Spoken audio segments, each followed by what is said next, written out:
what's it been like for you, to see your success and to see people recognize you for your success this year? I mean, now I keep my head down, keep working, but you know, I think I feel personally it feels good to me, um, like knowing that what I'm doing is contributing to like us winning and adding on to things like that. That's like what kind of like really feels the best to me. I mean, I've always been confident in myself and always known what I'm capable of in a sense, and you know, always knew what I was working towards and know the work I put in is kind of what I get out. But it feels good to like have like great players around me. Makes me a better player as well, and to like be in this situation, I'm just real thankful. Let's go to Steve Reed and then Sharon Thorslin. Robby, we've talked to you a little bit about this, but do you feel like you've finally shed that deep threat label, that you are more than just a guy who can burn and beat defensive backs deep? Do you feel like you've shed that label now? I mean, I think that's kind of been a little obvious in a sense, but I still think that I'm still a deep threat too. I just think that I've just been able to show that I'm an all around receiver, which I already kind of knew about myself. But I think it's just the play calling, opportunities and things like that that lets me show otherwise. Hey, Robby, when you look at this Saints defense, I mean, obviously they've got some pretty stout guys back in that secondary and up front. And what do you see to those guys defensively, and what kind of a challenge do they pose for you guys? They're a good defense. Fast defense. Physical, and that always come with your A game, no matter who you play. Let's go to Josh Klein and then Phil Orbit. Robby, what did you get at McDonald's? Oh, I ain't make it though. I had something else to eat. I didn't even eat it, to be honest.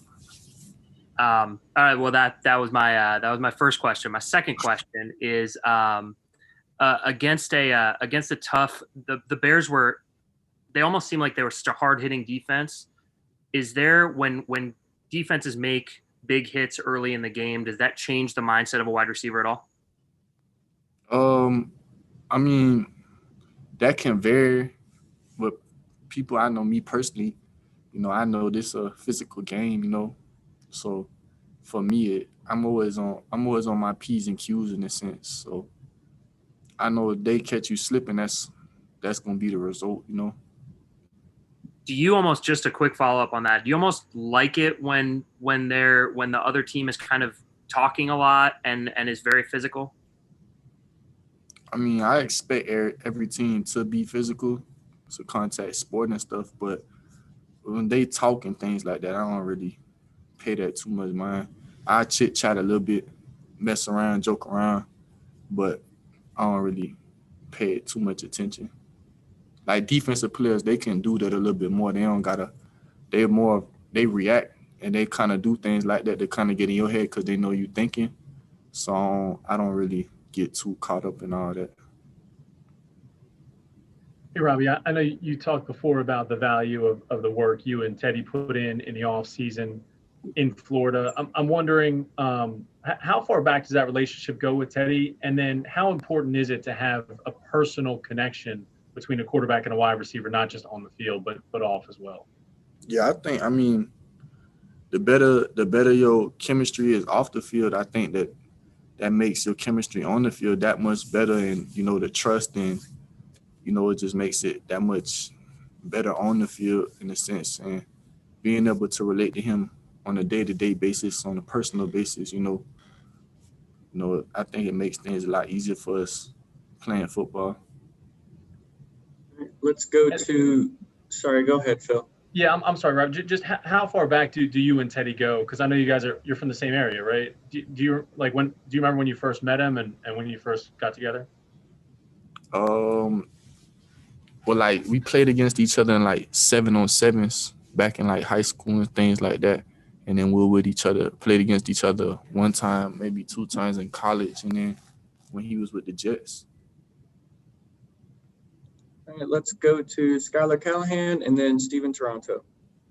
Hey, Robby, Skyler with Sports Illustrated. Do you feel like your confidence is at an all-time high right now, just the way you've been playing? And then, I don't want to go into how the Jets use you or anything, but do you feel more free in this offense? Like you're able to just let it loose now?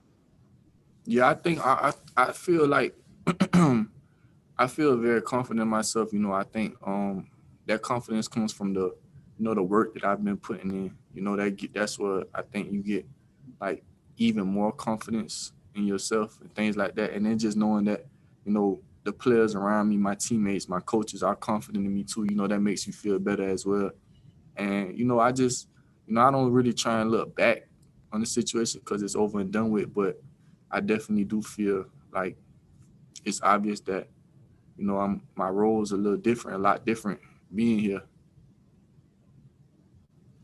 Robby, I know this is your first experience with the Panthers-Saints rivalry, but you had a couple in the AFC East with the Patriots, the Bills, the Dolphins. Obviously, rivalry games are very emotional for fans, and they get really amped up about it. But how does a player experience a rivalry, and how do you balance knowing that this is an important game with not playing outside of yourself or getting too psyched up about it? Yeah, I mean, I treat every game like I don't try and make any game too much bigger or less important. Obviously, I know in the back of my mind it is a division game, it is conference game, and it's a road game and things like that. But I still take the same approach and the same level of focus and things like that. So I don't really hype it up too much. I think that's probably sometimes guys go left. They make things a little bit bigger than it should be. So I just take it day at a time, play at a time, and just handle what I can. All right, guys, we only have time for one more, so let's go to Joe Person before we wrap it up. Hey, Robby, good to see you. Just kind of wondered what your reaction was this week when you found out the building was going to be closed and you guys had to place a couple more players on COVID list. I didn't put too much thought into it. It is what it is. I know that's the kind of like the circumstances that we're under. I understand, we'd rather be safe than sorry. So, it wasn't like I wasn't like really frantic or anything like that. Just probably better to do that, to keep the space and things like that, just to, be safe. But, just took it for what it is.